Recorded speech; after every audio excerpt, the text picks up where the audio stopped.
Hello, my name is Manuel, and I am the Engineering Design Technician for TECALEMIT.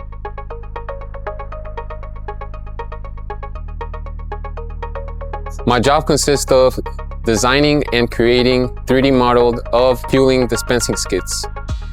Weight distribution plays a huge role when designing a skid. Let's say, for example, you have a pump, an unloading arm, an electrical box. Those are pretty hefty items. We have to make sure we arrange them correctly, since here at the warehouse and the customer also has to forklift them up, and we don't want anything to tip over. Our main priority is to make sure that every skid follows the correct safety protocol. We take customer feedback as an opportunity to improve every skid. Let's say, for example, the customer wants a manifold design, but we have a designated footprint that we have to work with. As a result, I make the manifold vertical. That way, it takes less space in the skid.